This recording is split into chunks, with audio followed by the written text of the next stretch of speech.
Hello everyone, in this particular video we are preparing the Renault for its MOT as well as actually taking it to it and finding out the results of whether it passed or failed together. So there's a couple of things that need doing to it just to prepare it for the MOT, but let's do that together, shall we? First things first then, need to top up the windscreen washer fluid bottle with, well, some more windscreen washer fluid, believe it or not. So got my little funnel in. This stuff here is concentrated, so I will need to put in a bit of water as well, but it is cold outside, so it should stop it from freezing. Technically I could fill it up fully with this, but there's no point. When I say there's no point, I mean that nicely, because should this pass its MOT, which fingers crossed it will, I will be putting a brand new washer bottle in, because this one does have a bit of a leak. But as it's only a couple of days until the MOT, we should be all fine on that front. Maybe put a tiny bit more of this in actually.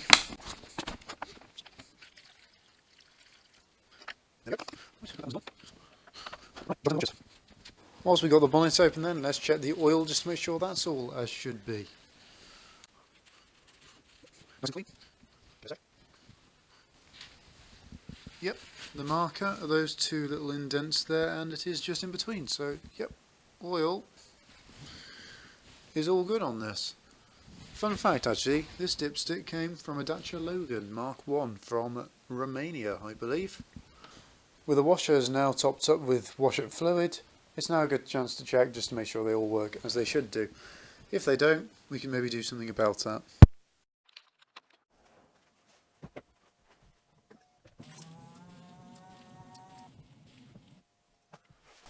Well, they do work, if slowly, and two of the jets aren't currently working, so maybe I can stick a pin down them or something and clear them out. But they're only slow because the battery's not got a lot of charge in it at the minute, because it hasn't been able to really drive around and get much charge in it. But as soon as it's being able to be driven again, that'll actually change. For anyone wondering, I'm just using a standard sort of sewing pin of some sort. It does the job.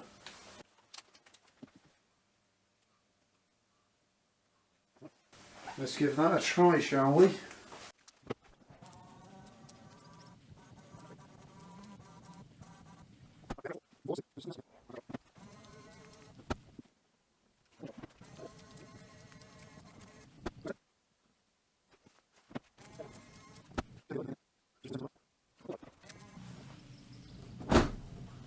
And there we go, adequate coverage. As it's been a while since this was last checked, it's time to make sure that the tyre pressures are as they should be. I've tried to keep them up as much as possible during lockdown and all that, but you know how these things go.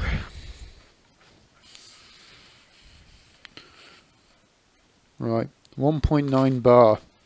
The front ones on the Mégane should be 2.3. And the battery's gone.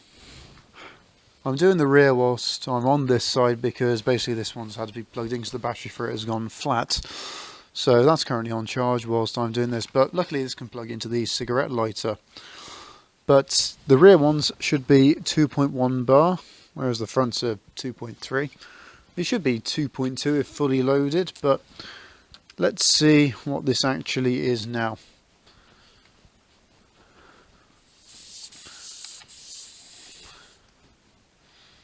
1.8.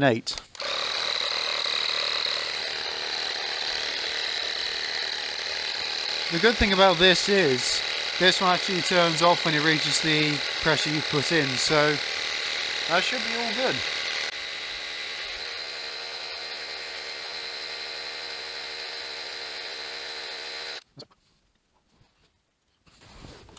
Right, this side's done. Let's move on round to the other side.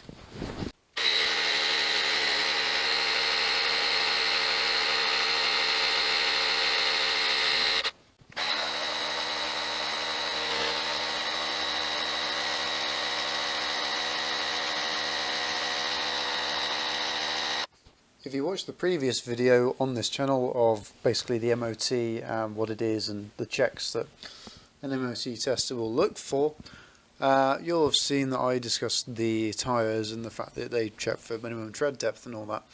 Well, in terms of these tyres, these are all good on all four corners of the car, so we don't need to worry about tread depth on this one, so that's all good.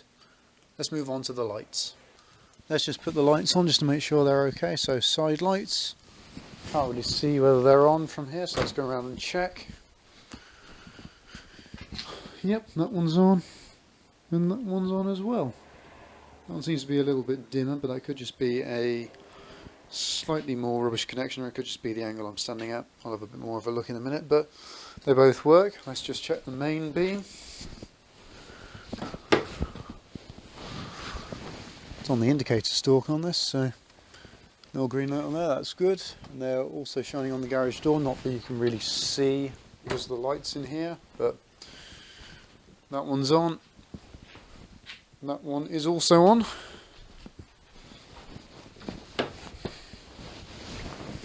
Main beam, just pull that back towards you. That is also very much on. Even brighter. They are on, I can assure you. Now's a good time just to check the indicators and everything else as well. Whilst we have a look around the car, the full beam is now off and we're back onto normal, so that one works. That indicator works. The lights. That indicator works. That indicator works. Let's go around to the back. That indicator works. And that one does too, as well as both these rear lights. Excellent. Let's try the fog lights. Just to assure you, the number plate lights do both work as well. Also, the two fog lights work. For anyone wondering where they were located on this, that's exactly where they are. Excellent. There's only two lights that I can't check on my own, so I'm going to need a hand with. So let me call in some assistance. One light here. One reverse. Yeah. Okay. Main lights on and brake. Side lights. Yeah. And they go lighter, brighter when you brake.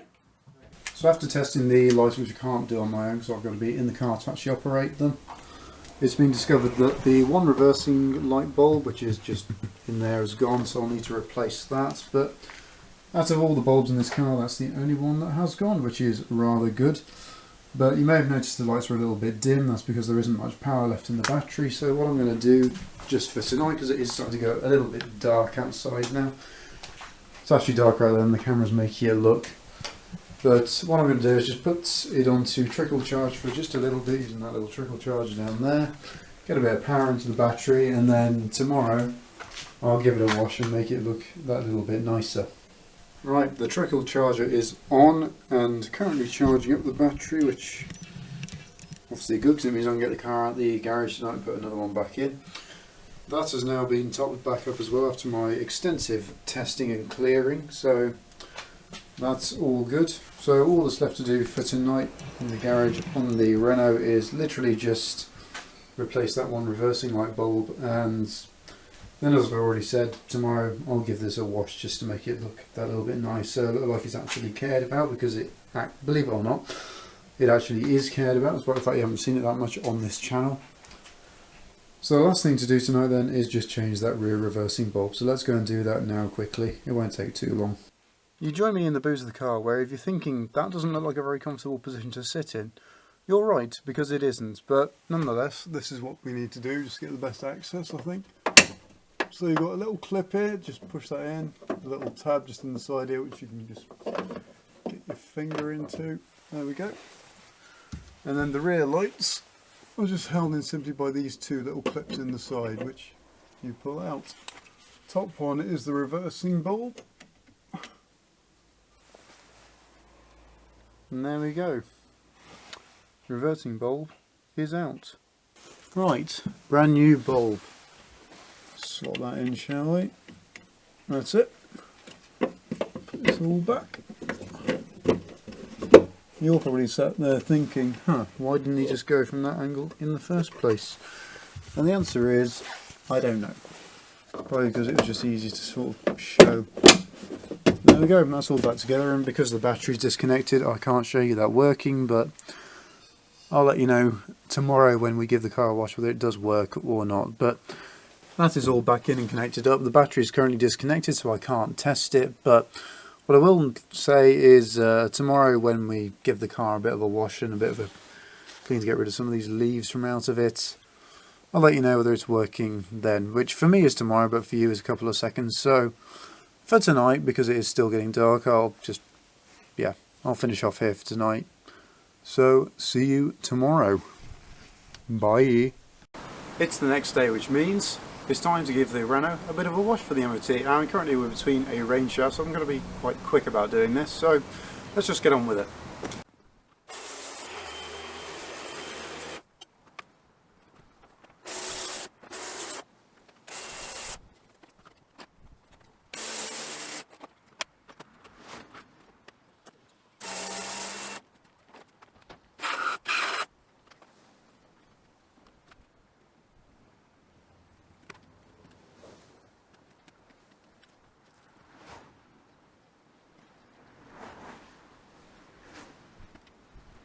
And now we just let it drip dry. And this is why we use the 2 bucket method. Bucket 1, the dirty bucket. Bucket 2, the cleaner bucket. Yes, it's still dirty, but it's not as bad as the first one. Yes. I know my face is a bit of a picture at the minute because of all the muck thrown up by the Renault, but there's one thing I haven't checked yet and should check, and that is the horn. Does it work? Yes. Right, well, in terms of doing things for the MOT, that is as much as I can personally do at this particular moment in time, so the fate of the Mégane is in the hands of the MOT testing gods now, so yeah.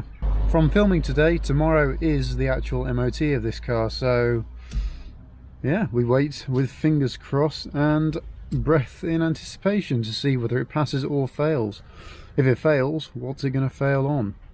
Let's find out. It is now a couple of days later. The car had to wait at the garage for a couple of bits to arrive for it, but it has actually passed the MOT. Yes, the MOT powers that be have been incredibly kind to it this year. They've granted it another year of life, which I'm over the moon about, quite frankly. You obviously can't see my face in the minute because it's facing the car, but I'm exceptionally over the moon about it. So let me talk you through the advisories on it, because it did have 3. One being the arches. It's the first time they've ever come up as an advisory for the car, despite looking like this for quite some time now, but it was always going to come up eventually. But as I said in my previous MOT video, these are not structural, they are just for looks, so hence why it is just an advisory to get them done. So I'm seriously going to have to look getting them done this year, but I was planning to anyway, so not too much of a worry. The other advisories on it was there was a bit of a bearing or something like that in one of these strut tops. I believe it was driver's side.